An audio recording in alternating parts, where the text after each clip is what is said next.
नमस्कार। जनसत्ता में सुनी सुर्खियां, देश दुनिया की बड़ी खबरें। विपक्षी गठबंधन Indian national development inclusive alliance के घटक दलों के सांसद मणिपुर मुद्दे पर सरकार के रुख पर विरोध जताने के लिए बृहस्पतिवार को काले कपड़े पहनकर संसद पहुंचे। विपक्षी गठबंधन के एक सांसद ने बताया कि प्रधानमंत्री नरेंद्र मोदी द्वारा अब तक संसद में मणिपुर मुद्दे पर बयान नहीं देने के विरोध में इंडिया के घटक दलों के सभी सांसदों को काले कपड़े पहनकर संसद पहुंचने के लिए कहा गया। विपक्षी सांसदों द्वारा पहने जाने वाले काले कपड़ों पर राज्यसभा में सदन के नेता पीयूष गोयल ने कहा कि ये काले कपड़े पहनने वाले लोग समझ नहीं पा रहे कि देश की बढ़ती हुई ताकत आज क्या है। जिनका मन और तन काला है, उनके दिल में क्या छुपा है। इनका वर्तमान, भूत और भविष्य काला है, लेकिन हमें उम्मीद है कि उनकी जिंदगी में भी रोशनी आएगी। पीयूष गोयल ने कहा कि दुर्भाग्यपूर्ण है कि इतने गंभीर मामले पर भी राजनीति की जा रही है। ये भारत के सम्मान का मामला है, दुनिया के सामने भारत की उभरती छवि का मामला है। मणिपुर में हिंसक घटनाएं थमने का नाम नहीं ले रही हैं। बुधवार को राज्य के चुराचांदपुर में एक बार फिर से हिंसा भड़क गई। चुराचांदपुर के थोरबुंग इलाके में गोलीबारी हुई। विपक्षी दल कांग्रेस ने राज्यपाल अनुसुईया उइके से राज्य के मौजूदा संकट पर चर्चा के लिए विधानसभा का विशेष सत्र आयोजित करने का अनुरोध किया। कांग्रेस विधायक दल के नेता ओकराम इबोबी सिंह समेत कांग्रेस के 5 विधायकों ने राज्यपाल को पत्र लिखकर कहा कि मई की शुरुआत से राज्य जातीय हिंसा से प्रभावित है और मौजूदा स्थिति पर चर्चा और यहां शांति कैसे बहाल की जाए, इस पर सुझाव के लिए विधानसभा सबसे उपयुक्त मंच है। पूर्वोत्तर राज्यों के सांसदों के एक समूह ने बुधवार को राज्यसभा के सभापति जगदीप धनखड़ से मुलाकात की और उनसे मणिपुर की स्थिति पर अल्पकालिक चर्चा शुरू करने का आग्रह किया। सांसदों ने कहा कि उन्होंने नियम 176 के तहत बहस का अनुरोध किया, जो अल्पकालिक चर्चा के लिए है।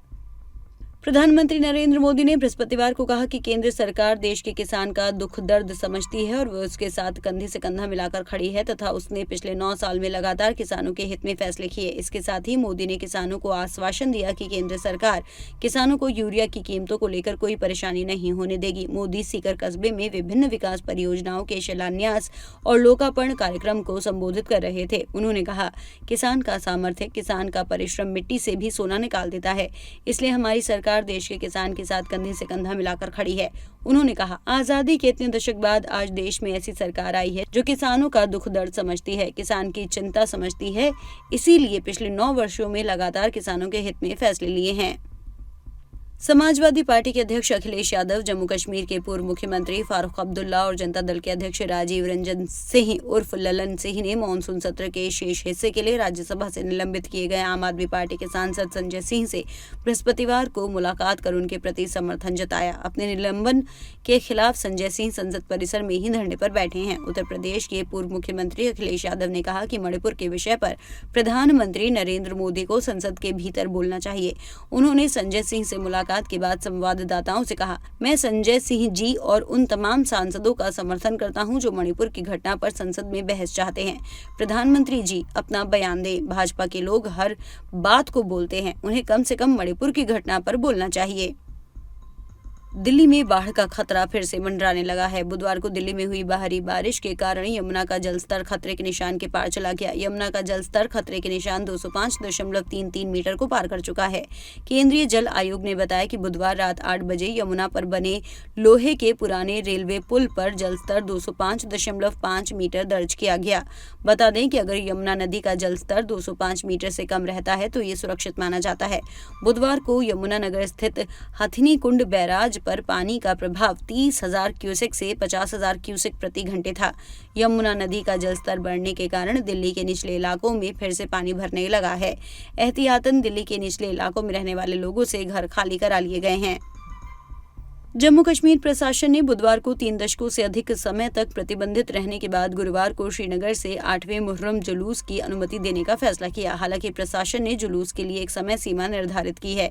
उपायुक्त श्रीनगर अजाज असद द्वारा बुधवार शाम को जारी एक आदेश के अनुसार 27 जुलाई 2023 को सुबह 6 बजे से सुबह 8 बजे तक 8वीं मुहर्रम 1445 को गुरु बाजार से बुड्ढ शाह कदल और MA रोड श्रीनगर के माध्यम से डलगेट तक मुहर्रम जुलूस निकालने की अनुमति दी गई। बुधवार को अपने आदेश में प्रशासन ने जुलूस निकालने वालों से कहा कि वे किसी भी तरह का राष्ट्र विरोधी, प्रतिष्ठान विरोधी भाषण, नारेबाजी या प्रचार न करें। वहीं अतिरिक्त ADGP कश्मीर क्षेत्र विजय कुमार ने जम्मू कश्मीर सरकार द्वारा लगभग 3 दशकों के बाद श्रीनगर में अपने पारंपरिक मार्ग से मुहर्रम जुलूस की अनुमति देने पर बात करते हुए कहा कि जैसे ही सरकार ने निर्णय लिया, हमने एक बैठक की, कल रात से बल तैनात है। विस्तार से खबरें पढ़ने के लिए आइए जनसत्ता.com पर। नमस्कार।